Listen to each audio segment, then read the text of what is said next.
We will expose what is now a growing pile of affidavits, real evidence, real eyewitnesses, hundreds and hundreds and hundreds of them, now along with surveillance videos in 2 states. All of this now has casted what is real significant doubt on the integrity of the 2020 election. The brave Americans now coming forward publicly, many of them, as you know, under the penalty of perjury.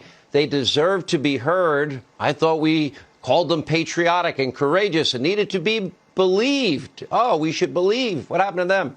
Now, tonight, we start in the great state of Georgia, where it appears Governor Brian Kemp may have actually finally taken the baby step in the right direction, while he still has steadfastly refused to call a special legislative session to fix the problems with the 2-tiered signature verification system, the one that, I don't know why the Secretary of State agreed to. The governor's finally asking the Secretary of State to do the right thing and do a full signature audit. Here's what the governor of Georgia told Laura Ingraham last night. Take a look. I called early on for a signature audit. Obviously, the Secretary of State, per the laws and the Constitution, would have to order that. He has not done that. I think it should be done. I think, especially with what we saw today, it raises more questions. There needs to be transparency on that.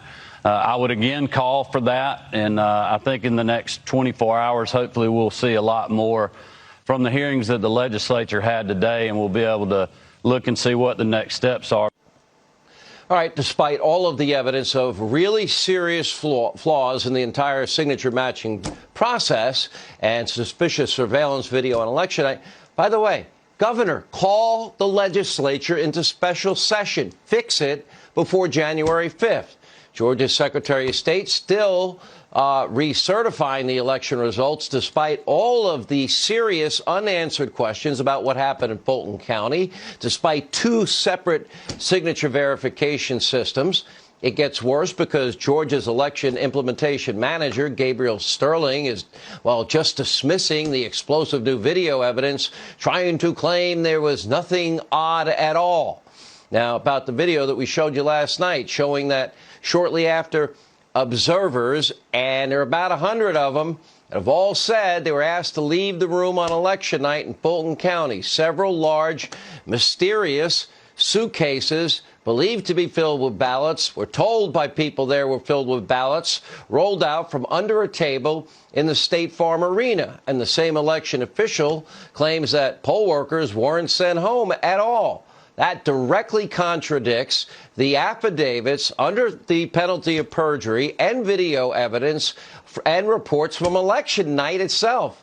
For example, look at this tweet from ABC News on election night reading, the election department sent the ballot counters at the State Farm Arena in Atlanta home at 10:30 p.m.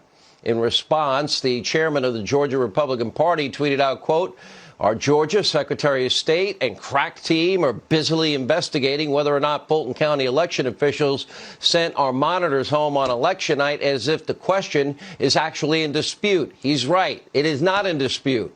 So do you trust your Secretary of State, Georgia? I don't. Where is his sense of fairness and urgency and the rule of law? Where are the actions to restore election integrity ahead of this important runoff? Where is his actions to have 1 signature verification system in the state, not 2? 1 easy one for mail-in ballots, 1 stringent one for day of voting. And keep in mind, less than 15,000 votes separate President Trump and Joe Biden in Georgia. And look at this new poll from the Trafalgar Group. That's Robert Cahaly, friend of this program, finding a majority of voters believe the presidential elections were compromised enough to change the outcome. And the issues, they're not just Georgia, as you know. Look out in Nevada. Margin razor thin. Nevada judge denying the campaign's request to block certification, but the campaign vowing to pursue all legal remedies. We'll have an exclusive reaction tonight from the lead attorney in Nevada straight ahead.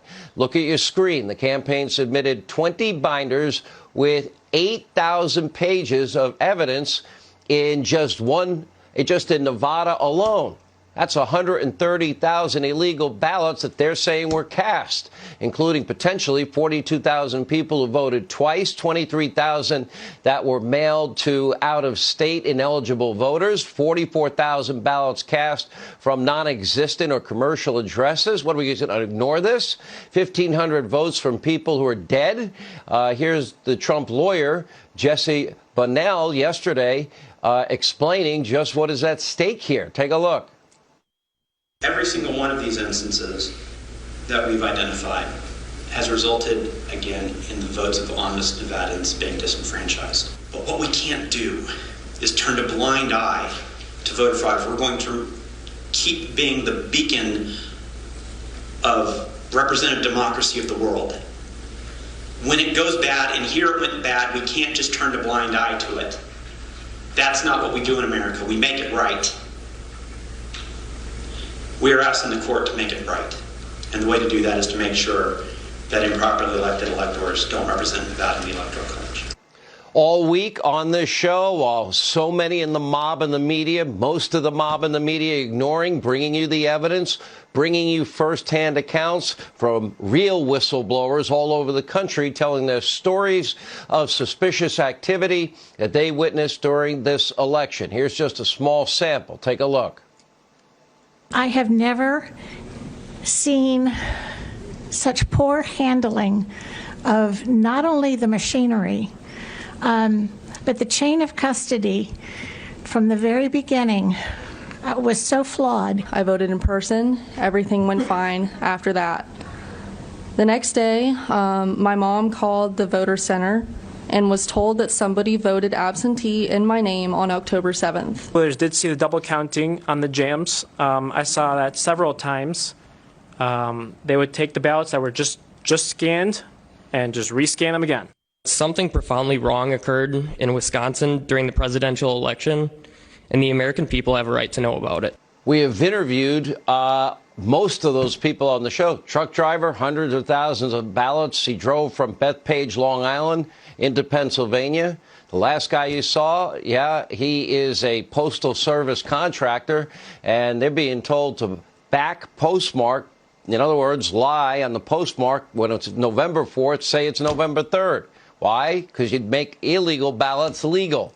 And tonight we're bringing you even more stories from very brave whistleblowers like Susie Voiles, a longtime poll worker, says she observed a box of 800 ballots during the Georgia audit that were in pristine condition, calling them starkly different than the rest. And another election worker, Dana Smith, well, she's telling the Georgia legislature that the voting machines were stored in a way that is inconsistent with election law. And she'll be here to explain in just moments. But Democrats and their allies and the media mob, they don't want you to hear about any of this and want to believe that they're lies, that every one of these people under penalty of perjury are lying. There's no evidence whatsoever of illegal election activity, and instead want to focus more on endless investigations, more smears against the president and his family.